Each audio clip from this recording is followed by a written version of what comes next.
नमस्कार, स्वस्थ जीवन कार्यक्रममा तपाईलाई स्वागत छ। नेपाल सरकार स्वास्थ्य तथा जनसङ्ख्या मन्त्रालय, राष्ट्रिय स्वास्थ्य शिक्षा सूचना तथा सञ्चार केन्द्र र नेपाल टेलिभिजन बीचको सहकारीमा निर्माण गरिएको यो कार्यक्रम एनटिभी प्लसका साथै एनटिभी इटहरी र एनटिभी कोहलपुरबाट पनि हेर्न सक्नुहुनेछ। नेपालको संविधानले स्वास्थ्य सम्बन्धी हकलाई नागरिकको मौलिक हकका रूपमा प्रत्याभूत गरेको छ। समृद्ध नेपाल, सुखी नेपालीको राष्ट्रिय आकांक्षा पूरा गर्न आवधिक योजनाहरूमा पनि गुणस्तरीय स्वास्थ्य सेवामा जनताको पहुँच वृद्धि गर्ने लक्ष्य राखिएको छ भने आधारभूत स्वास्थ्य सेवामा राज्यको लगानी पनि वृद्धि भइरहेको छ। स्वास्थ्य सेवामा आम नागरिकको पहुँच वृद्धि गर्न भएका प्रयासहरूका साथै हरेक व्यक्तिले आफ्नो स्वस्थ जीवनका लागि अवलम्बन गर्नुपर्ने उपायहरूबारे हामीले यो कार्यक्रममा चर्चा गर्नेछौँ।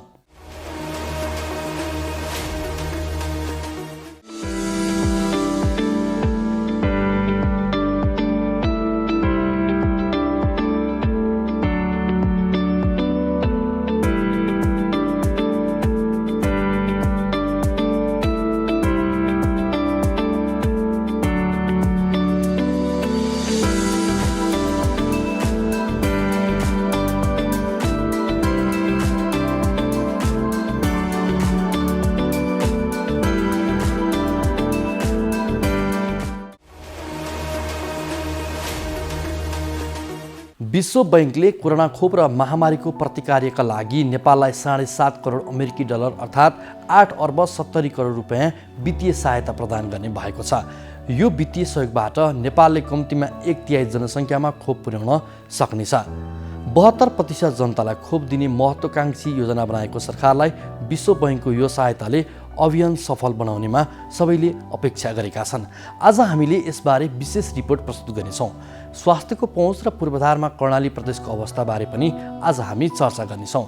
18 लाखभन्दा धेरै जनसङ्ख्या रहेको कर्णाली प्रदेशमा झाडापखाला लगायत मौसमी रोगको प्रकोप सधैँ देखिने गरेको छ। अन्य प्रदेशको तुलनामा कर्णाली प्रदेशमा निमोनिया सङ्क्रमण पनि सबैभन्दा बढी हुने गरेको छ। यसका साथै हाडजोर्नी सम्बन्धी बिरामीहरू पनि धेरै छन्। स्वास्थ्यको पहुँच र पूर्वाधारमा फड्को मार्दै गरेको कर्णाली प्रदेशको अवस्थाबारे स्वास्थ्य संवाद आज हामी प्रस्तुत गर्नेछौँ। साथै स्वस्थ जीवनका लागि हाम्रो जीवनशैली कस्तो हुनुपर्छ यसबारे विज्ञको सुझाव पनि प्रस्तुत गर्नेछौँ। सुरुमा यो विशेष रिपोर्ट।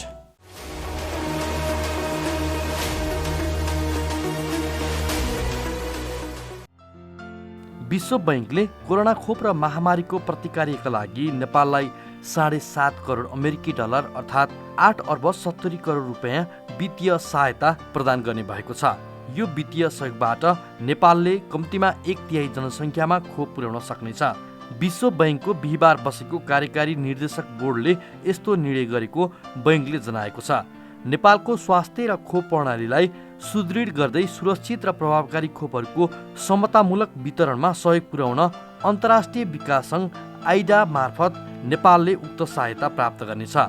यो वित्तीय सहयोगबाट नेपालले कम्तीमा 1/3 जनसङ्ख्यामा खोप पुर्याउन सक्ने विश्व बैंकले उल्लेख गरेको छ। 72% जनतालाई खोप दिने सरकारको महत्त्वाकांक्षी योजनालाई सघाउन विश्व बैंकले यो सहायता प्रदान गर्न लागेको हो।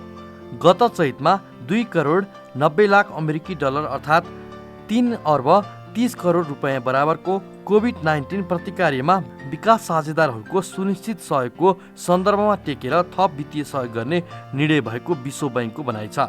यो रकमको 90% हिस्सा कोभिड-19 खोप खरिद र खोप अभियानलाई विस्तार गर्न प्रयोग हुनेछ। बाँकी रकम भने खोपका पहललाई सघाउन र कोभिड-19 सँग सम्बन्धित परीक्षण उपकरण र चिकित्सा सामग्री खरिद तथा आपूर्तिमा खर्च गरिनेछ।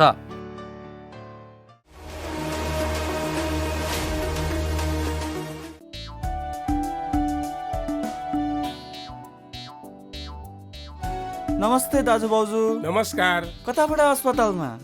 कसलाई के भयो र?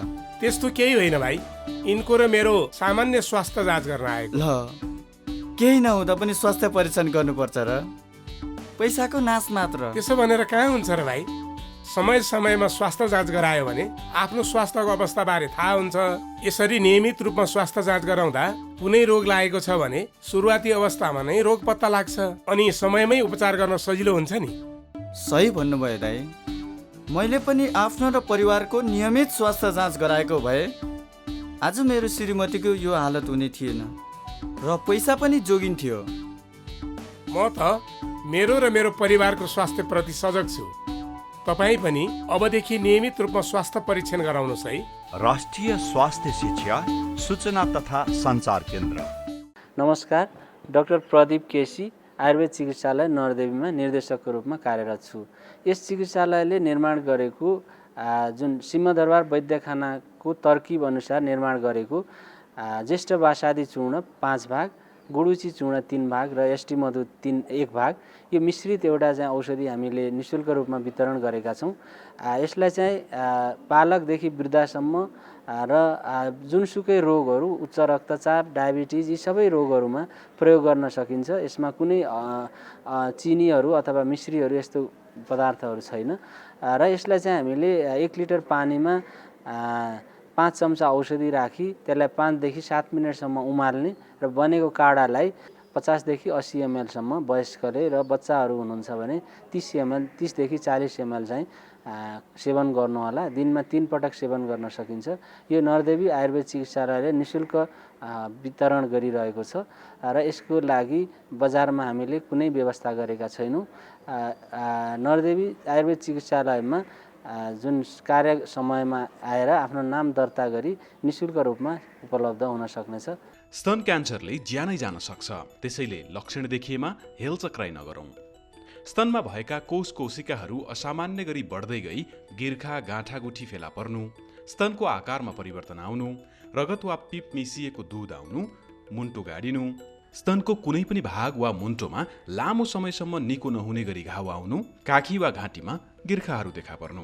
स्तन क्यान्सर हुन सक्ने यी लक्षण देखिने बित्तिकै स्वास्थ्य संस्थामा गई परीक्षण गराउँ। क्यान्सर रोकथामका लागि धेरै चिल्लो वा बोसोयुक्त खानेकुराहरू नखाउँ, धुम्रपान र मद्यपान नगरौँ।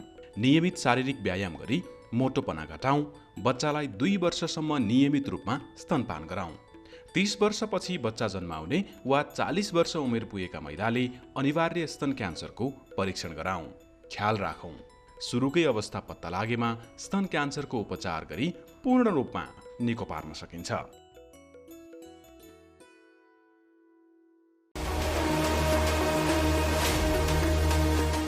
अब चर्चा गरौँ स्वास्थ्य पहुँच र पूर्वाधारमा फड्को मार्दै गरेको कर्णाली प्रदेशको अवस्थाबारे। 18 लाखभन्दा धेरै जनसङ्ख्या रहेको कर्णाली प्रदेशमा झाडा पखाला लगायत मौसमी रोगहरूको प्रकोप सधैँ देखिने गरेको छ। अन्य प्रदेशको तुलनामा कर्णाली प्रदेशमा निमोनियाको सङ्क्रमण सबैभन्दा बढी हुने गरेको देखिन्छ। यसका साथै हाडजोनी सम्बन्धी बिरामीहरू पनि धेरै रहेका छन्। स्वास्थ्यको पहुँच र पूर्वाधारमा फड्को मार्दै गरेको कर्णाली प्रदेशको अवस्थाबारे कर्णाली स्वास्थ्य विज्ञान प्रतिष्ठान शिक्षण अस्पतालका विशेषज्ञ डाक्टरसँग हामीले स्वास्थ्य संवाद गरेका छौँ।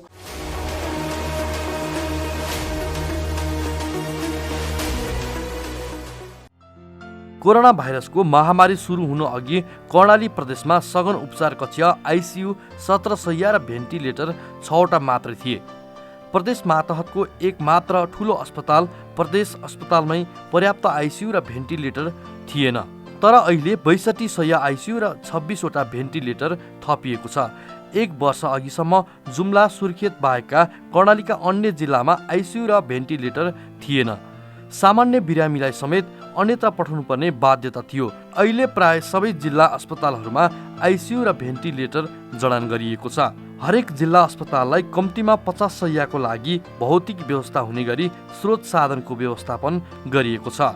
कर्णालीका सबै जिल्लामा सहज अक्सिजन पुर्याउने उद्देश्यले सुर्खेतमा ठुलो क्षमताको अक्सिजन प्लान्ट पनि सुरु गर्न लागि छ। 18 लाखभन्दा धेरै जनसङ्ख्या रहेको कर्णाली प्रदेशमा झाडापखाला लगायतका मौसमी रोगहरूको प्रकोप सधैँ देखिने गरेको छ।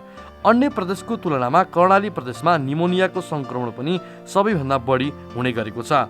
यसका साथै हाडजोर्नी सम्बन्धी बिरामीहरू पनि धेरै छन्। स्वास्थ्यको पहुँच र पूर्वाधारमा फड्को मार्दै गरेको कर्णाली प्रदेशको अवस्थाबारे कर्णाली स्वास्थ्य विज्ञान प्रतिष्ठान शिक्षण अस्पतालका विशेषज्ञ डाक्टर पूजन रोकाएसँग हामीले संवाद गरेका छौँ।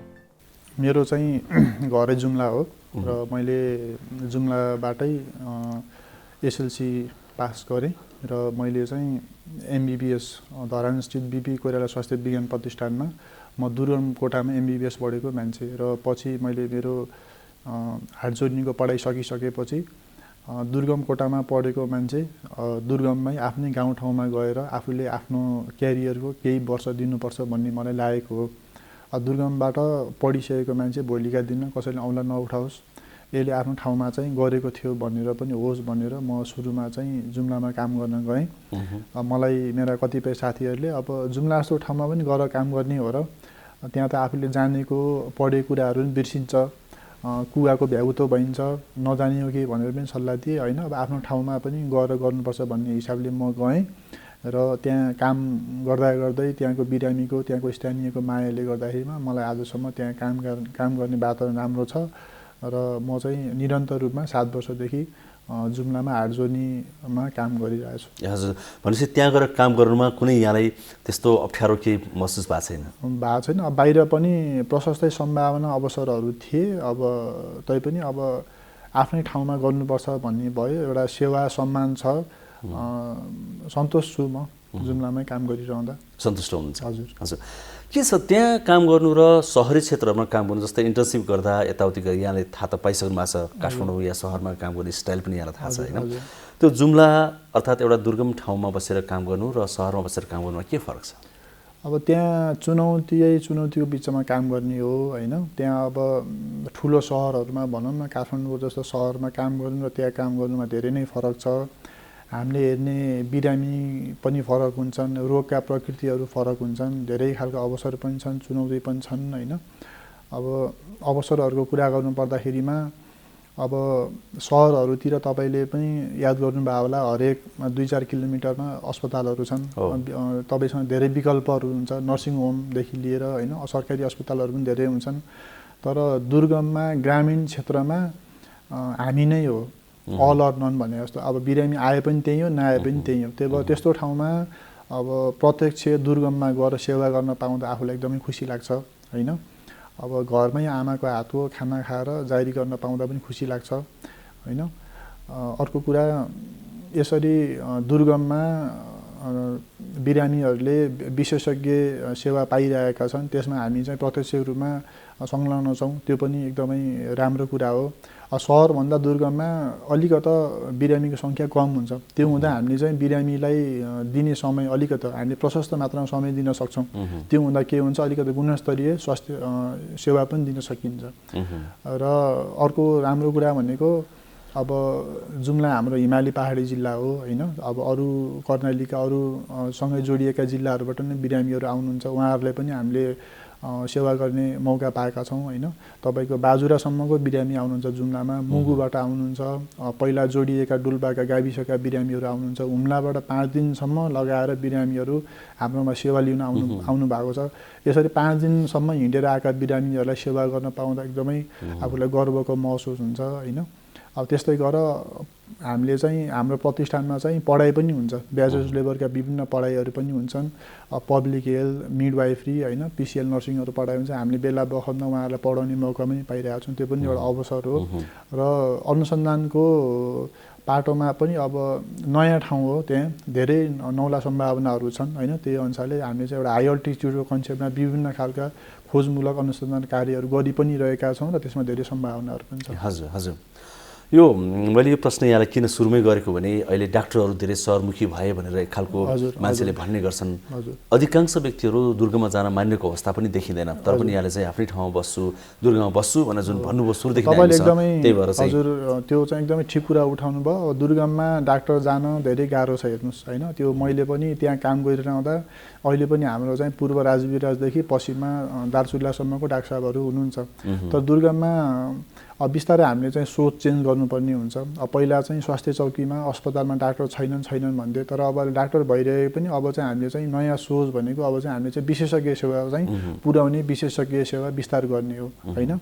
अब विशेषज्ञ डाक्टर जुम्लामा लानुको लागि अथवा चाहिँ दुर्गममा लानुको लागि भनौँ न, अब दुर्गममा लानुको लागि चाहिँ डाक्टरहरूलाई चाहिँ त्यही अनुसारको प्रोत्साहन मोटिभेसन हुनुपर्ने हुन्छ। राम्रो खालको आवाज दिन सक्नु पर्यो होइन। इन्टरनेटको कुराहरू आउला, अब डाक्टर लगेर मात्रै भएन, डाक्टरलाई त अल्झाइराख्नु पर्यो, डाक्टरलाई काम दिनु पर्यो, डाक्टरलाई चाहिने मोटिभेसनल फ्याक्टर हो, मोटिभेसनल फ्याक्टर। अब काम गर्नलाई डाक्टरलाई चाहिने आधारभूत सेवाहरू, एउटा बेसिक सेटअप। जस्तै कोही डाक्टर अपरेसन गर्ने उहाँको विषय छ भने उहाँलाई चाहिँ एउटा अपरेसन थिएटर त चाहियो। अब दुर्गममा लगेर विशेषज्ञ डाक्टर राखिदिनु होला, तर उहाँलाई काम गर्ने वातावरण छैन, उहाँलाई काम गर्ने सेटअप छैन भने डाक्टर त त्यहाँ त्यत्रो पढेको डाक्टर त्यहाँ किन बस्छ? त्यो एउटा ठुलो कुरा छ होइन। डाक्टर त लग्नुभयो, काम गर्ने माहौल पनि बनाइदिनु भयो, त्यसपछि अर्को चुनौती भनेको तपाईँले त्यो डाक्टर त्यहाँ टिकाइराख्नु पर्ने हुन्छ। डाक्टरलाई टिकाइराख्नको लागि तपाईँको अब इन्सेन्टिभ राम्रो हुनु पर्यो। डाक्टरहरूलाई चाहिँ अब हाम्रो विषयमा चाहिँ हामी पढिराख्नुपर्ने, अपडेट भइराख्नुपर्ने हुन्छ। बेला बखतमा सेमिनार, गोष्ठी, सिएमई भन्छ, यस्तोहरू चाहिँ निरन्तर रूपमा गरिराख्नुपर्ने हुन्छ। शैक्षिक पदोन्नति, यदि कसैको प्रमोसन छ भने टाइमली प्रमोसन हुनु पर्यो होइन। त्यस्तै गरिकन अब बाहिरबाट गएको डाक्टरभन्दा त्यहीँकै ठाउँलाई बुझेको, त्यहीँको माटो रहनसहनलाई बुझेको, त्यहाँको माटोलाई सम्मान गर्ने डाक्टरहरू यदि नेतृत्व पङ्क्तिमा पनि पुग्नु भयो भने होइन, त्यहाँको हेल्थ सेक्टरमा पनि चेन्ज ल्याउन सकिन्छ। त्यही भएर मोटिभेसन पनि एकदमै इम्पोर्टेन्ट जरुरी छ। हजुर हजुर, यी सबै कुरा सुन्दाखेरि डाक्टर साहब पनि केही वर्षपछि त्यहाँबाट कतै स्किप हुनुहुने त होइन? के छ यहाँको योजना? होइन, अहिलेसम्म त्यस्तो केही सोच छैन। अब मैले निरन्तर 7 वर्षदेखि भनौँ न जुम्ला, कर्णाली को हार्जोनी विषयमा, हार्जोनी सेवामा चाहिँ म निरन्तर लागिरहेको छु। म जुम्ला मात्रै नभएर म 2071 सालमा डोल्पाको जिल्ला अस्पतालमा पनि बसेर हार्जोनीको मैले सेवा दिएँ। अब हामी प्रतिष्ठानबाट महिनाको 2 चोटि कालीकोट 15-28 गते हामी त्यहाँ हाम्रो सेटेलाइट क्लिनिकको मार्फत हामी त्यहाँ महिनाको 2 चोटि कालीकोट जान्छौँ। मुगु हरेक महिना 2 गते, बाटो मौसमले साथ दिएसम्म हामी मुगु पनि जान्छौँ। अब काममा व्यस्तता पनि छ, सन्तोष पनि मिलिरहेको छ, त्यही भएर जुम्लैमै बस्छु। एकदमै रमाइरहनु भएको छ यहाँ। एकदमै धन्यवाद डाक्टर साहब, किनभने यो यहाँसँगको यो कुराकानी चाहिँ धेरैको लागि एउटा लेसन पनि हुनसक्छ क्या, एउटा प्रेरणा पनि हुनसक्छ। त्यही भएर मैले सुरुवातै त्यसैबाट गरेँ। अब अलिकति विषयगत कुरा नै गरौँ होइन।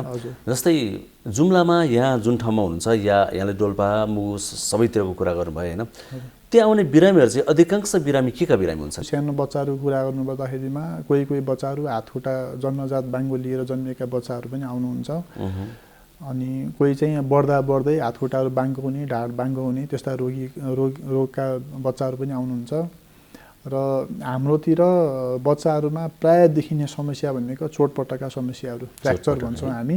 अब हाम्रो ग्रामीणमा जुम्लातिरको एउटा चाहिँ समस्या चाहिँ के छ भने यो अब हामीले अनुसन्धानको क्रममा पनि पत्ता लगाएको हो। यो हामीले रिसर्च गर्दाखेरिमा अब हाम्रो ग्रामीण भेगमा कर्णालीमा विशेष गरी यो छत आँगनमा हामीले चाहिँ हाम्रो उतातिरको लोकल भाषामा ओटालो भन्छौँ, त्यसमा चाहिँ रेलिङहरू बारहरू चाहिँ हुँदैन। यसै तपाईँको कौशीको आँगनमा रेलिङ बारहरू नहुँदाखेरि बच्चाहरू खस्ने, लड्ने सम्भावना बेसी हुन्छ। त्यो भएर चाहिँ भाँचेर आउने बच्चाहरूको सङ्ख्या चाहिँ अलिकति धेरै छ।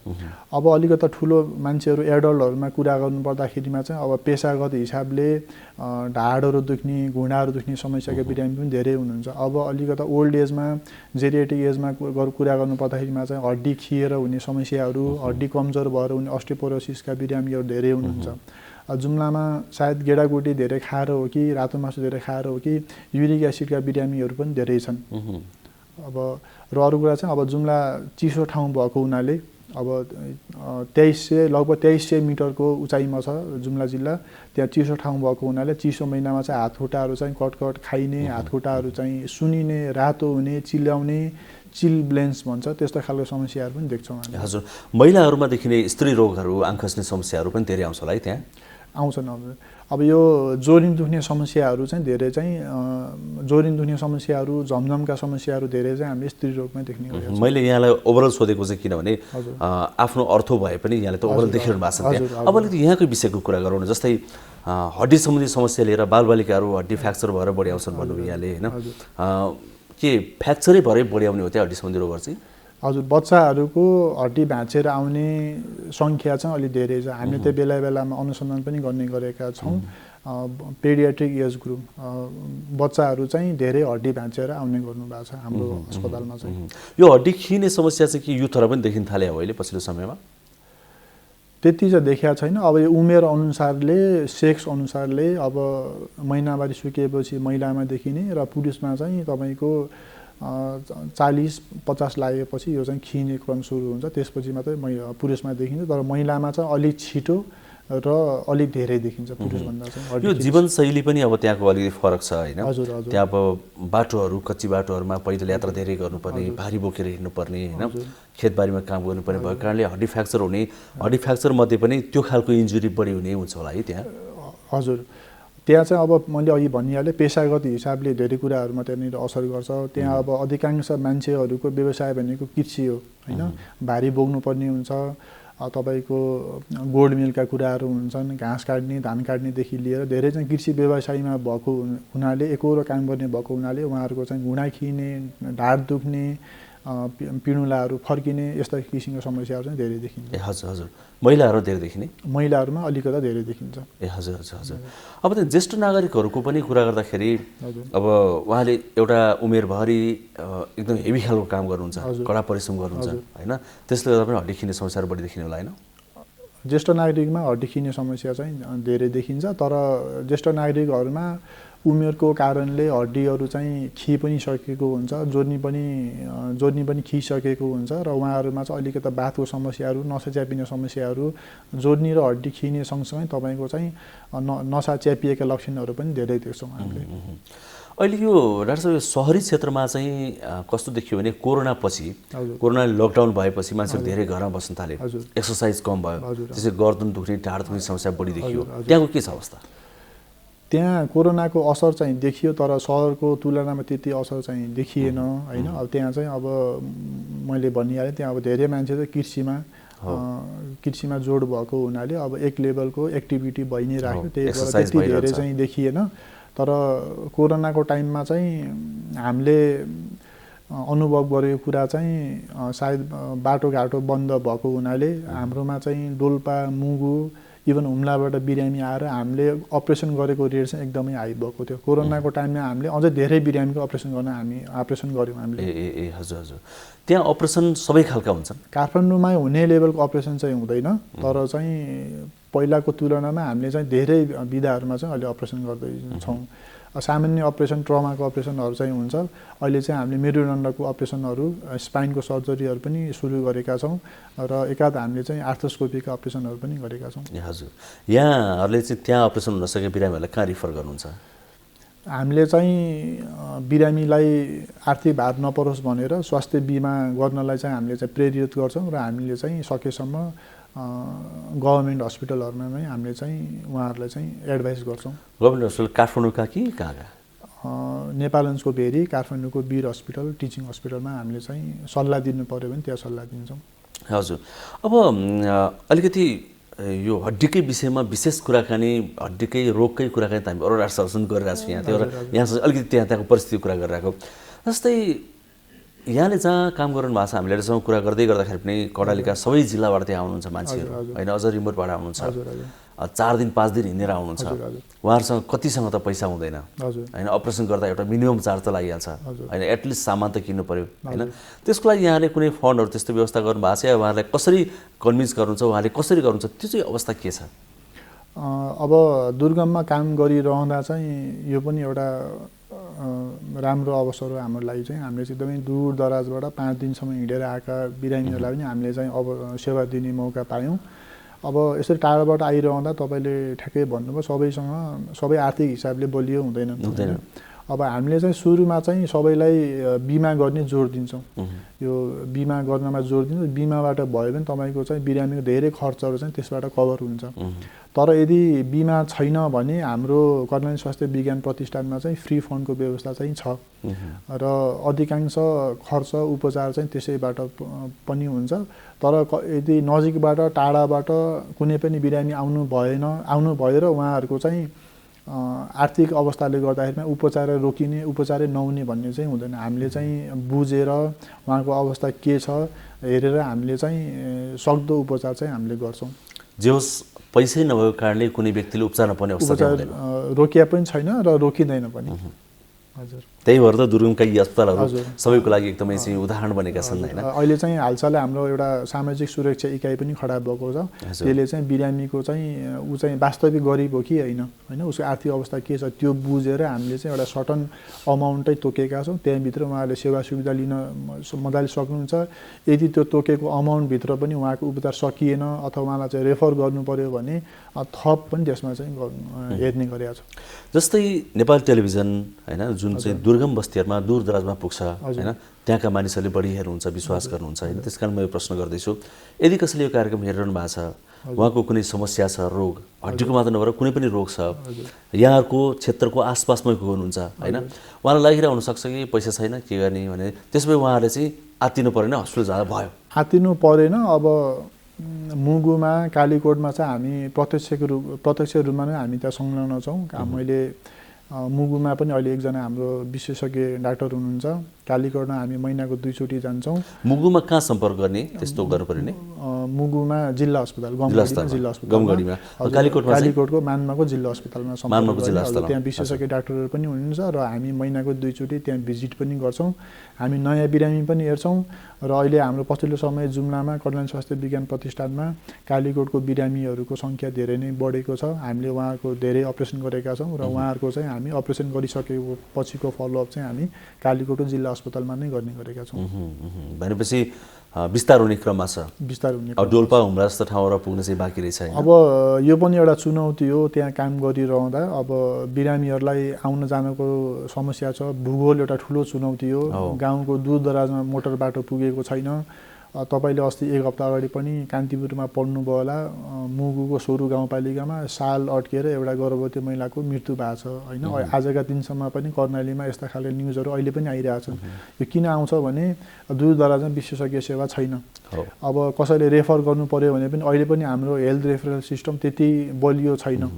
अब ठाउँमा उपचार दिन सकिएन भने उसले अर्को ठाउँमा तुरुन्त समयमा उपचार पाउनु पर्यो। समयमा उपचार पाएन भने बिरामीको ज्यान तलमाथि हुनसक्छ। अहिले पनि आजका दिनमा पनि यस्ता समाचार आइरहेछन्। त्यही भएर दूर दराजमा चाहिँ विशेषज्ञ सेवा पुर्याउनु अब चाहिँ एकदमै आवश्यक छ। र कर्णाली स्वास्थ्य विज्ञान प्रतिष्ठान पनि यस्तै एउटा उद्देश्य लिएर स्थापित भएको। म जहाँ काम गर्छु यसो चाहिँ पिछडिएको क्षेत्रमा चाहिँ स्वास्थ्य शिक्षा दिने अनि गुणस्तरीय स्वास्थ्य सेवा पुर्याउने र दुर्गममा कर्णालीको भेगमा चाहिँ तपाईँको खोजमूलक अनुसन्धान कार्यहरू गर्ने यही उद्देश्यले चाहिँ स्थापित हो हाम्रो कर्णाली स्वास्थ्य विज्ञान प्रतिष्ठान।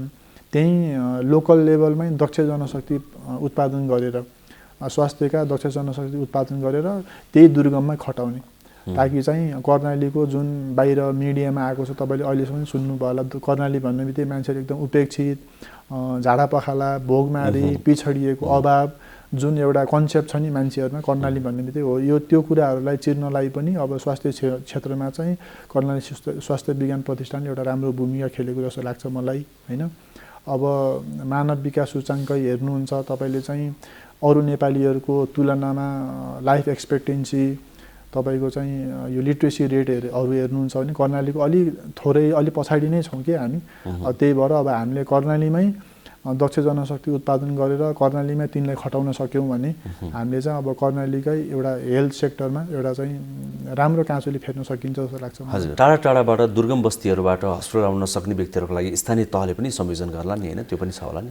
हजुर, अब स्थानीय तहहरूमा पनि अहिले अब डाक्टरहरू राख्ने, डाक्टरहरू खटाउने कार्य त भइरहेको छ। ठाउँ ठाउँमा अहिले एम्बुलेन्सहरू पनि पुगेका छन् होइन। अहिले पनि स्ट्रेचरमा बिरामी आउने क्रम चाहिँ रोकिएको छैन। स्ट्रेचरमा डोकोमा अहिले पनि बोकेर ल्याउने चलन छ। तर मोटर बाटो पुग्यो भने एम्बुलेन्सबाट चाहिँ अलिकति स्थानीय लेभलबाट हाम्रो हस्पिटल चाहिँ रेफरल सेन्टर भएको हुनाले त्यहाँबाट आउन चाहिँ अलिक सहज हुन्छ। त्यहाँ जुन पढाइ पनि हुन्छ भन्नुभयो नि यहाँले, हजुर, त्यो पढाइ चाहिँ के हुन्छ? अहिले पिसिएल नर्सिङ स्टाफ नर्स पढाइ हुन्छ, हेल्थ एसिस्टेन्ट पढाइ हुन्छ, डिप्लोमा इन फार्मेसी पढाइ हुन्छ, तपाईँको ब्याचलर इन मिडवाइफरी पढाइ हुन्छ र ब्याचलर इन पब्लिक हेल्थ। अहिले 5वटा विषयमा पढाइ भइरहेको छ र अहिले चाहिँ चिकित्सा शिक्षा आयोगले 3वटा विषयमा पढाइ सुरु गर्ने भनेर अनुमति दिइसकेको छ र अब चाँडै नै यो 3टा विषयमा एमडिजिपी, एनेस्थेसिया र पेडियाट्रिक्समा चाहिँ मास्टर्स लेभलको पढाइ चाहिँ सुरु हुँदैछ कर्णाली स्वास्थ्य विज्ञान प्रतिष्ठान। यो पनि एउटा सुखद कुरा नै हो। हजुर, यो चाहिँ हाम्रो लागि चाहिँ एकदमै गौरवकै कुरा हो। किनभने त्यहाँको उत्पादन भनेपछि व्यक्तिहरूले त्यहाँ काम गर्ने या त्यस्तै ठाउँमा काम गर्ने इन्ट्रेस्ट पनि राख्ने भयो एउटा कुरा त्यो भयो र त्यहाँ पढाइ हुने भनेपछि त्यहाँ बौद्धिक वर्गसँग जमघट भइ पनि रहने भयो त्यो पनि खुसीको कुरा हो होइन त्यो ठाउँमा एउटा चाहिँ विकासको एउटा सुरुवात त यस्तै नै हो यसरी हामीले त्यहीँ कर्णालीमा यसरीकन स्वास्थ्यकै दक्ष जनशक्ति उत्पादन गर्न सक्यौँ र सँगसँगै उहाँहरूलाई बेला बखतमा पढाइको क्रममा पनि हामीले चाहिँ उहाँहरूलाई कर्णालीका विभिन्न भेगमा भनौँ न अहिले कर्णालीको 10वटा जिल्ला छ त्यहाँ खटाउन सक्यौँ र उहाँहरूको पढाइ सकिसकेपछि पनि दुर्गममै हामीले उहाँलाई रिटेन गर्न सक्यो भने अझै राम्रो हुन्छ अझै प्रभावकारी हुन्छ हजुर हजुर त्यहाँ पढ्नको लागि चाहिँ कर्णालीकै क्षेत्रको व्यक्ति हुनुपर्छ कि जसले पनि पढ्न पाउँछ जसले पनि पढ्न पाउनुहुन्छ त्यो चाहिँ चिकित्सा शिक्षा आयोग मार्फत इन्ट्रान्स दिएर प्रवेशिका परीक्षा पास गरेर विभिन्न क्राइटेरियाहरू फुलफिल गरेपछि उहाँले पढ्न पाउनुहुन्छ उहाँदेखि आएर जुन हामीसँग कुराकानी गरिरहनु भएको छ यहाँका कैयौँ बिरामीहरू होइन जसलाई उपचार गर्नुभएको छ या कैयौँ चाहिँ त्यो एरियामा छन् बिरामीहरू जसलाई उपचार गर्न बाँकी छ उपचारको अभावमा छटपटाइरहेको पनि कति व्यक्ति होलान् होइन आएर उपचार राम्रो नपाएर भन्ने गुनासो गर्ने व्यक्ति पनि होलान् होइन र आएर निको हुने खुसी भएका व्यक्ति पनि होलान् होइन तपाईँका ती सम्पूर्ण मान्छेहरूलाई सम्पूर्ण व्यक्तिहरूलाई तपाईँ के भन्नुहुन्छ यहाँबाट आफूले जानेको आफ्नो बुद्धि विवेक लगाएर बिरामीलाई त हामीले चाहिँ उत्कृष्टै सेवा दिउँ भन्ने हुन्छ तर कहिलेकाहीँ दिँदै टेक्निकल कुराहरूले कहिलेकाहीँ हामी कतै कहीँ चाहिँ चुक्न सक्छौँ होइन तैपनि हामीले चाहिँ सक्दो राम्रो होस् बिरामीलाई हामीले चाहिँ बेस्टै होस् भनेर सोध्छौँ बिरामीको होइन तर कहिलेकाहीँ चाहिँ अब बिरामीको बाटो पनि कमजोरी हुन्छ अब हाम्रो दुर्गमको कुरा गर्नुहुन्छ भने अब कामको सिजनमा जस्तै भनौँ धान काट्ने सिजन होस् घाँस काट्ने सिजन होस् त्यस्तो समयमा रोग पालेर बस्नुहुन्छ तर उहाँहरू अस्पताल आउनु हुँदैन किनभने उहाँहरूलाई चाहिँ कामको भ्यालु हुन्छ घाँस काट्ने सिजनमा उहाँलाई घाँसै काट्नुपर्ने हुन्छ धान काट्ने सिजनमा उहाँलाई धान काट्नुपर्ने हुन्छ उहाँलाई चाहिँ कामको भ्यालु हुन्छ रोग पालेर बस्नुहुन्छ रोग पालेर बस्ने र समयमा अस्पताल नगइदिँदा ढिलो आउँदाखेरिमा हामीले जति गर्न सक्थ्यौँ त्यति गर्न सक्दैनौँ हामीले र अरू कुरा ग्रामीणमा हामीले प्रायः देख्ने भनेको धामी जागिरीको समस्या छ मान्छेहरू अस्पताल नजाने सल्लाह लिनु पर्यो भने धामी जागिरी कहाँ जानुहुन्छ अझै पनि छ अब धामी जागिरीहरूले रोगको त्यो समस्याको गहिराई नबुझेर उहाँहरूले नै धेरै उपचार गर्न खोज्नुहुन्छ र कहिलेकाहीँ उहाँहरूले गर्दा धेरै ढिलो भइसकेको हुन्छ होइन जस्तै अब हामीले प्राय देख्ने भनेको उहाँहरूले भाँचिएको अवस्थामा हात खुट्टामा काप्रो बाँधिदिनुहुन्छ अब काप्रो चाहिँ ठिकठाकसँग बाँध्नुभयो भने त्यसले फाइदै गर्छ तर त्यही काप्रो चाहिँ उहाँहरूले अलिकता धेरै टाइट गरेर लगाइदिनु भयो भने त्यसको चाहिँ एकदमै नकारात्मक असर पर्छ एउटा एक्जाम्पल यो भयो हजुर हात पनि काट्नुपर्ने हुनसक्छ खुट्टा पनि काट्नुपर्ने हुनसक्छ त्यतिखेर डाक्टरले गर्न सक्ने धेरै विकल्पहरू चाहिँ हुँदैन त्यही भएर रोग लाग्न नदिनु नै राम्रो तर लागेको अवस्थामा चाँडो पहिचान भयो त्यो अब एउटा स्थानीय लेभलको एउटा साधारण स्वास्थ्य कर्मी भनौँ अथवा धामी जागिरी नै भनौँ यदि समस्या छ र समयमा पहिचान भएर समयमा हामीसँग पुर्याइदिनु भयो भने हामीले पनि त्यसमा चाहिँ झनै राम्रो गुणस्तरीय उत्कृष्ट सेवा दिन सक्छौँ जस्तो लाग्छ मलाई हजुर हजुर डाक्टर साहब हामीले हड्डीका कुरा भन्दा नि कर्णालीका कुरा बढी गऱ्यौँ होइन यो मौका पनि थियो एउटा अन्तिममा एउटा प्रश्न म सोध्छु भनिदिनुहोस् न जुन चाहिँ कर्णाली मात्र होइन सबैतिरका व्यक्तिहरूलाई काम लाग्ने कुरा हड्डी बलियो बनाउन रोग लाग्न नदिन के कुरामा सावधानी अपनाउनु पर्छ के गर्न सकिन्छ अन्तिम एउटा टेक्निकल क्वेसन पनि यहाँलाई हजुर अब स्वस्थ रहनको लागि अब मैले भन्नुपर्दा चाहिँ मैले चाहिँ 2-4वटा कुरामा जोड दिन्छु सबैभन्दा चाहिँ राम्रो अब ब्यालेन्स डाइट खानु पर्यो पौष्टिक आहार ब्यालेन्स डाइट खाने एउटा अर्को चाहिँ नियमित एक्सर्साइज गर्ने धेरै होस् थोरै होस् दिनमा केही मिनट 20 देखि 25 मिनट चाहिँ पसिना निकालेको राम्रो नियमित एक्सर्साइज गरेको राम्रो योगा गरेको राम्रो र आफ्नो पेसा हेरेर के काम गर्ने हो त्यो काम गर्दाखेरिमा चाहिँ बेला बखतमा रेस्ट गरेर जिउलाई स्ट्रेचिङहरू गर्दा चाहिँ राम्रो हुन्छ मलाई चाहिँ त्यो कुरामा ध्यान दिनु पर्यो हजुर हजुर हजुर हुन्छ डाक्टर धेरै धन्यवाद दिन्छु हामी हजुर काठमाडौँ आएको बेलामा आफ्नो स्टुडियोमा बोलाएर मलाई आफ्नो विषयको बारेमा आफ्नो काम गर्ने ठाउँको बारेमा बोल्ने मौका दिनुभएकोमा यहाँलाई पनि धेरै धेरै धन्यवाद थ्याङ्क यू डाक्टर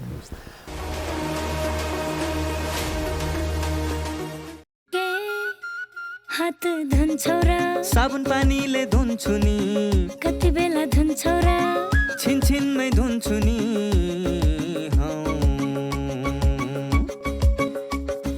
घरमा पस्दा अफिस पस्दा सधैँ धुन्छु हात कोरोनालाई यसै गरी भगाइदिन्छु म त घरमा पस्दा अफिस पस्दा सधैँ धुन्छु हात कोरोनालाई यसै गरी भगाइदिन्छु म त भान्सा छिर्नु अगाडि खाना खानु अगाडि जहाँ त्यही छोएपछि हातले छोपी खोकेपछि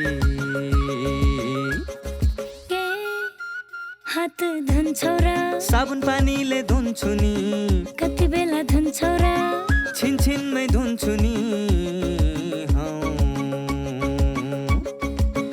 कोरोनाबाट बच्ने 3 उपायहरू। व्यक्ति व्यक्ति बीच 2 मिटर टाढा बस्ने, घरबाट बाहिर निस्कँदा मास्क लगाउने र बेला बेलामा साबुन पानीले मिच्ची 20 सेकेन्डसम्म हात धुने। कोरोनाबाट आफू पनि बचाउँ र अरूलाई पनि बचाउँ। अहिलेको समय कोरोना महामारीको समय हो, हामी सबैलाई थाहा भएकै कुरा हो। कोरोना सङ्क्रमणले गर्दा विश्वव्यापी नै समस्या भइराख्दा नेपाल अछुतो रहेन र सँगसँगै यहाँको सङ्क्रमणको दर पनि अहिले बढ्दै नै गइराखेको छ। सङ्क्रमण दर बढ्दै जाँदाखेरि हामी मान्छेहरूको चाहिँ डर चाहिँ घटिराखेको छ र सँगसँगै सायद आत्मबल चाहिँ बढेको छ।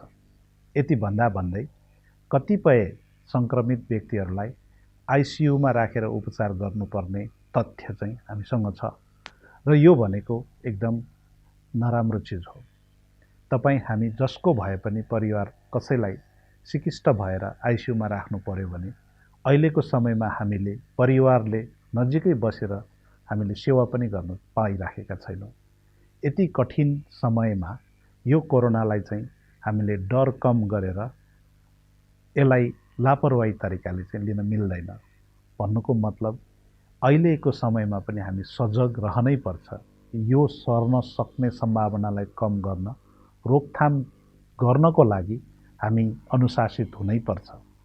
त्यो भनेको हामीले मास्क लगाउनै पर्छ। कोही सम्भावित सङ्क्रमित व्यक्ति अगाडि पछाडि छ भन्ने कुरा हेक्का राखेर हामीले आफूले पनि मास्क लगाउनु पर्यो र अरूलाई पनि मास्क लगाउन उत्प्रेरणा गर्नु पर्यो। सँगसँगै अनावश्यक ठाउँहरूलाई छोइछुतो गर्नु पनि भएन। आफ्नो हात धुनु पर्यो अथवा नभए हामीले चाहिँ सेनिटाइजर प्रयोग गर्नु पर्यो र अनावश्यक ठाउँमा भिडभाडमा जाने काम गर्नु भएन। शारीरिक दूरी बढाउनै पर्छ। यो यति कुरा चाहिँ अझै पनि हामीले त्याग्ने बेला होइन, यसलाई चाहिँ अवलम्बन गर्ने बेला हो। यो महत्त्वपूर्ण छ। सबैलाई चाहिँ यति अवलम्बन गर्नुहुन म विनम्र अनुरोध गर्दछु। सँगसँगै म एक मुटु रोग विशेषज्ञको हिसाबले मुटु रोग भएका बिरामीहरूलाई पनि कतिपय अवस्थामा मलाई कस्तो होला के होला भन्ने डर लागिराखेको होला। मुटु रोग भइराखेका व्यक्तिहरूलाई अहिले अस्पतालसम्म गएर देखाउन पनि अप्ठ्यारो भइराखेको होला। यसमा म यहाँहरूलाई के भन्न चाहन्छु भने यहाँहरूको लक्षण केही नयाँ आएको छ भने कृपया यहाँहरूले आफ्नो चिकित्सकलाई सम्पर्क गर्नुहोस् अथवा अस्पताल आउनुहोस्। यदि लक्षणहरू केही पनि आएको छैन भने आफूले खाइराखेको नियमित औषधिहरू सेवन गरिराख्नुहोस्।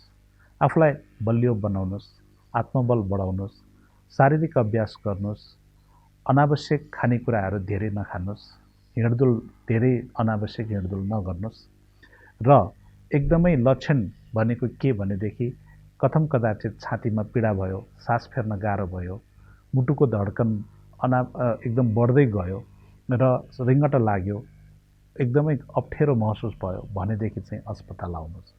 यदि होइन भनेदेखि चाहिँ अहिलेको समयमा पनि हामी नर्मल जस्तै गरेर, साधारण जस्तै गरेर घरमै बसेर पनि आफ्नो उपचार निरन्तर गर्न सक्छौँ र यो निरन्तरता दिने बेलामा कोरोनाबाट हुन सक्ने सङ्क्रमणलाई पनि ध्यान पुर्याउँ र यसकोबाट परै बसेर यसलाई रोकथाम गरौँ। यति गऱ्यौँ भने हामी मुटुकै रोग लागे पनि हामीलाई चाहिँ स्वस्थ रूपमा जीवनयापन गरिरहे अगाडि बढ्न सक्छौँ। किन लखडा तिमीहरूले कुकुरलाई? ऊ त्यहाँ नारायणले कुकुरले टोक्यो। ओहो, साउन पानी लिएर आऊ त छिटै छिटै ल्या। नारायण हो काँटोको कुकुरले। कुकुर हेर्नुहोस् न। ए साउन पानी छिटै ल्याउनु दौडा। कसको कुकुर रहेछ? खोइ टोकेर भाग्यो। भुसिया हो कि? कुकुर साउन पानी। ल्याउ ल्याउ ल्याउ ल्याउ ल्याउ। कुनै पनि कुकुरले टोक्यो भने 5 मिनेटसम्म साबुन पानीले सफा गर्नुपर्छ। चिनेको वा पालिया कुकुर हो भने 10 दिनसम्म हेर्नुपर्छ। 10 दिनभित्र त्यो कुकुर मर्यो वा हरायो भने तुरुन्तै इन्जेक्सन लाउनुपर्छ। होइन गुरु, कहाँ खोज्नु त्यो कुकुरलाई मैले? यस्तो बेला तुरुन्त अस्पताल जानुपर्छ। हिँडे जाउँ, उठाऊ। ठिक गर्नुभयो। अझ औला, गाला, टाउको, घाँटीमा टोकेको भए त झन् बढी खतरा हुन्थ्यो। अब आत्तिनु पर्दैन, नछुटाइकन भ्याक्सिन लिनुस्, केही हुन्न। रेबिज लाग्यो भने कस्तो लक्षण देखिन्छ डाक्टर साहब? रेबिज लागेपछि पानीदेखि डराउने, थुकिरहने, कराउने हुन्छ। हेर्नुहोस्, रेबिज लागेपछि उपचार हुँदैन, त्यसैले कुकुरले टोकेपछि समयमै रेबिजको भ्याक्सिन लिएमा सजिलै बच्न सकिन्छ।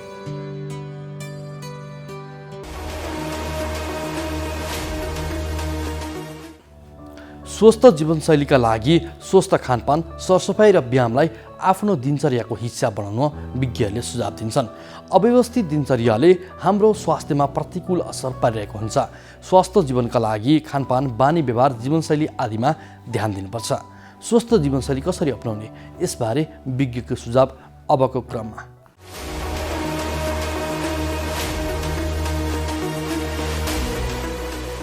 नमस्ते, म डाक्टर गोपाल रमन शर्मा।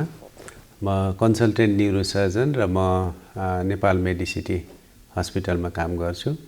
र आफूलाई एकदम स्वस्थ राख्नको लागि हामीले चाहिँ थुप्रै कुराहरूमा ध्यान दिनुपर्ने हुन्छ।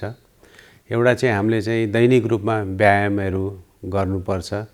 सके एक्सर्साइज ट्रेडमिलहरू युज गर्नुहोस्, सकिँदैन भने चाहिँ हिँड्ने 1-1.5 घन्टा हिँड्नु पर्यो बिहान बेलुका जतिखेर सकिन्छ। अनि भर्याङ चढ्ने है, लिफ्टहरू नचढ्ने। अनि अरू कुरा चाहिँ खानपिनमा हामीले चाहिँ अलिकति ध्यान दिनुपर्ने के छ भने रेड मिट भएको खानेकुराहरू खानु भएन। हामीले चाहिँ सागसब्जीमा बेसी ध्यान दिनु पर्यो। माछाहरू खान सकिन्छ। र स्मोकिङ, अल्कोहलहरू यिनीहरूबाट चाहिँ बन्देज गर्नु पर्यो यिनीहरूलाई। हामीले धेरै फ्याटी कुराहरू खानु भएन। र हामीले वेट बढ्न दिनु हुँदैन। वेट धेरै बढ्दाखेरि पनि ब्लड प्रेसर हाई हुने, सुगर हाई हुने सम्भावना धेरै हुन्छ। त्यसकारण चाहिँ यी कुराहरूलाई चाहिँ हामीले ध्यान दियौँ भने हाम्रो चाहिँ जीवन अलिकति स्वस्थ हुन्छ, रोग चाँडो लाग्दैन। र हामीले चाहिँ बेला बेलामा चाहिँ नर्मल टेस्टहरू, ब्लड सुगरहरू, ब्लड प्रेसरहरू चेक गराइराख्नुपर्छ। र एटलिस्ट 6 महिनामा एकचोटि सकिन्छ भने डक्टरकोमा गएर चाहिँ बेसिक हेल्थ चेकअपहरू गराउँदा राम्रो हुन्छ। एउटा चाहिँ न्युरोसर्जिकल एकदमै कमन चाहिँ समस्या चाहिँ स्ट्रोक हो, जसलाई चाहिँ हामी चाहिँ ब्रेन एट्याक पनि भन्छौँ, हार्ट एट्याक जस्तै। यो चाहिँ के छ भने 85% चाहिँ इस्केमिक स्ट्रोक र 15% चाहिँ हेमोरेजिक स्ट्रोक हुन्छ। र यो दुवैलाई मिसाएर हामी चाहिँ ब्रेन एट्याक अथवा चाहिँ स्ट्रोक भन्छौँ। अब यसका प्रमुख कारणहरू चाहिँ उमेरको कारणले, जति उमेर बढ्दै गयो स्ट्रोक हुने सम्भावना त्यत्तिकै हुन्छ। जति मोटो जिउ भयो त्यति स्ट्रोक हुने सम्भावना हुन्छ। र त्यस पछाडि ब्लड प्रेसर हाई हुनु भएन, कोलेस्ट्रोल लेभल हाई हुनु भएन, र अनि सुगर पनि हाई भयो भने चाहिँ स्ट्रोक हुने सम्भावना धेरै हुन्छ।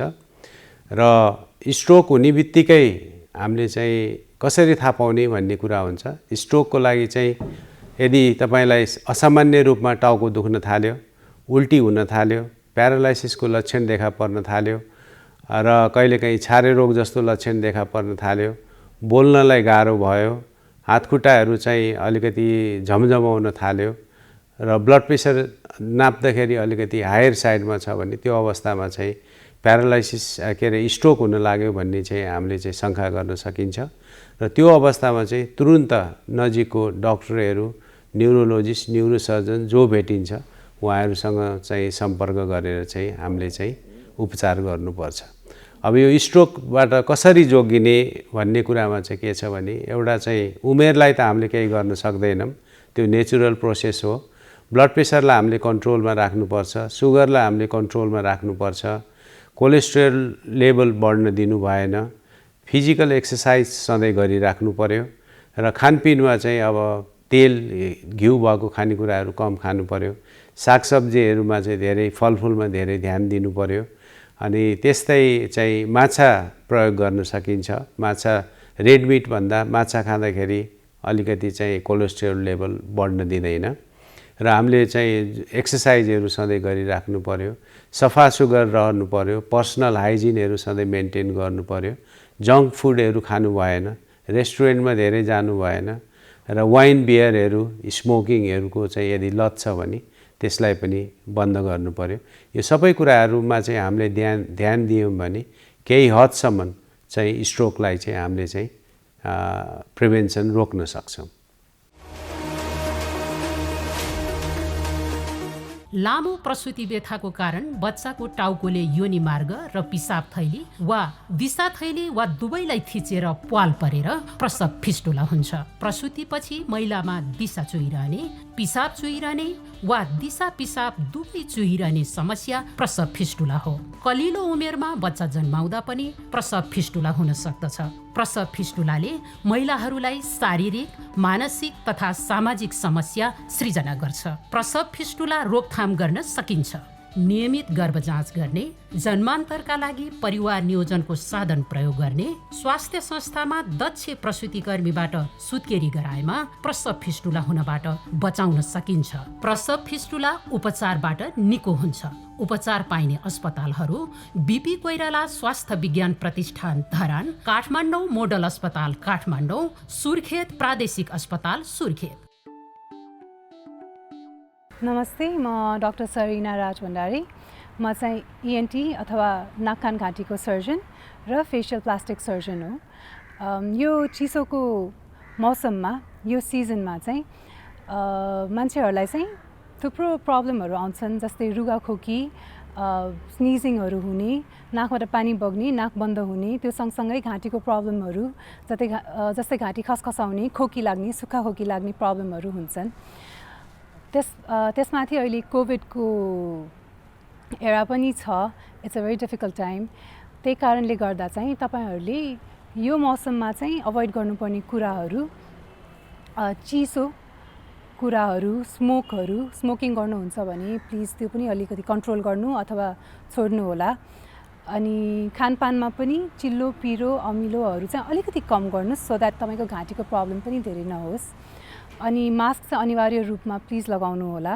त्यो चाहिँ हाम्रो एकदमै सेफ्टी प्रिकसन नै हो।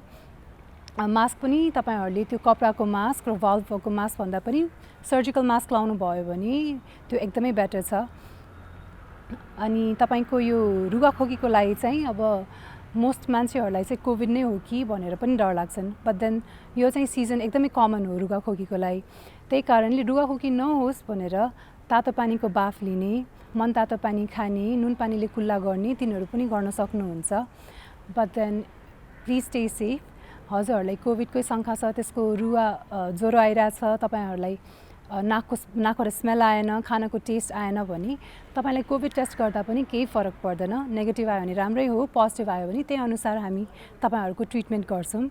बट देन मान्छेहरूलाई चाहिँ यो कोभिडको टेस्ट गर्ने र भनेर मान्छेहरू चाहिँ धेरै तर्सिन्छन् आजकल। त्यस्तो चाहिँ नसोच्नु होला। कोभिड टेस्ट गर्नुभएको पनि राम्रै हो। अनि घाँटीको लागि चाहिँ मोस्टली तपाईँको घाँटीमा केही अड्किने त्यस्तो प्रब्लमहरू छ भने सिधै मेडिकलमा गएर एन्टिबायोटिक चाहिँ नलिनु होला है। अब एकपल्ट डक्टरसँग सल्लाह लिएर एलर्जीको कारणले हो कि ग्यास्ट्रिकको कारणले हो कि साँच्चै नै इन्फेक्सन नै हो, त्यो बुझेर मात्र मेडिसिन्स लिनु होला।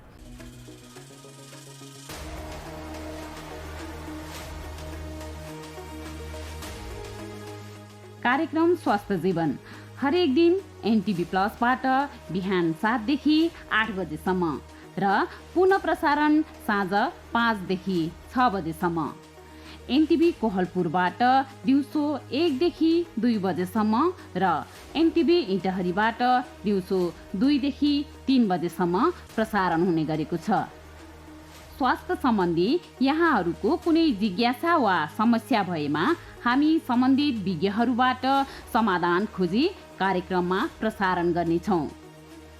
हामीलाई सम्पर्क गर्ने माध्यमहरू यस प्रकार छन्। फोन, SMS तथा भाइबरको लागि 9843 52 93 97। Email swasthyajeevan@ntv.org.np। यस कार्यक्रमको बारेमा आफ्नो सल्लाह, सुझाव र प्रतिक्रिया पनि यहाँहरूले यिनै माध्यम मार्फत दिन सक्नुहुनेछ। साथै कार्यक्रममा के कस्ता सामग्री, विषय वा विज्ञहरू समेट्नु पर्ला भन्ने विषयमा पनि सुझाव दिन सक्नुहुन्छ। कार्यक्रम यहाँहरूले सामाजिक सञ्जाल मार्फत पनि हेर्न सक्नुहुनेछ। YouTube Nepal television, mobile application Nepal television, Facebook facebook.com/neptv2041। अब भने हामी कार्यक्रमको अन्त्यतिर आइपुगेका छौँ। विश्व बैंकले कोरोना खोप र महामारीको प्रतिकारका लागि नेपाललाई 7.5 करोड अमेरिकी डलर अर्थात् 8 अर्ब 70 करोड रुपियाँ वित्तीय सहायता प्रदान गर्ने भएको छ। यो वित्तीय सहयोगबाट नेपालले कम्तीमा 1/3 जनसङ्ख्यामा खोप पुर्याउन सक्नेछ। 72% जनतालाई खोप दिने महत्त्वकाङ्क्षी योजना बनाएको सरकारलाई विश्व बैंकले दिएको यो सहायताले अभियान सफल बनाउन सहयोग गर्नेछ। आज हामीले यसबारे विशेष रिपोर्ट प्रस्तुत गर्यौँ। स्वास्थ्यको पहुँच र पूर्वाधारमा कर्णाली प्रदेशको अवस्थाबारे पनि आज हामीले चर्चा गर्यौँ। 18 लाखभन्दा धेरै जनसङ्ख्या रहेको कर्णाली प्रदेशमा झाडापखाला लगायतका मौसमी रोगहरूको प्रकोप सधैँ देखिने गर्छ। अन्य प्रदेशको तुलनामा कर्णाली प्रदेशमा निमोनियाको सङ्क्रमण सबैभन्दा बढी हुने गर्छ। यसका साथै हाडजोनी सम्बन्धी बिरामीहरू पनि धेरै रहेका छन्। स्वास्थ्यको पहुँच र पूर्वाधारमा फड्को मार्दै गरेको कर्णाली प्रदेशको अवस्थाबारे आज हामीले स्वास्थ्य संवादका साथै हाम्रो जीवनशैली कसरी स्वस्थ बनाउन सकिन्छ भनेर विज्ञको सुझाव पनि लियौँ। आजको लागि स्वस्थ जीवन कार्यक्रमको समय सकिएको छ। तपाईँ यो कार्यक्रम नेपाल टेलिभिजनको वेबसाइट www.nepaltvonline.com तथा नेपाल टेलिभिजनको मोबाइल एप, युट्युब, फेसबुक जस्ता सामाजिक सञ्जालमा पनि हेर्न सक्नुहुनेछ। तपाईँलाई यो कार्यक्रमको बारेमा कुनै जिज्ञासा भए हामीलाई सम्पर्क गर्न सक्नुहुनेछ। सम्पर्क माध्यम हामीले टेलिभिजन स्क्रिनमा देखाइरहेका छौँ। आजको लागि कार्यक्रमबाट हामी सबैलाई बिदा दिनुहोस्। नमस्कार।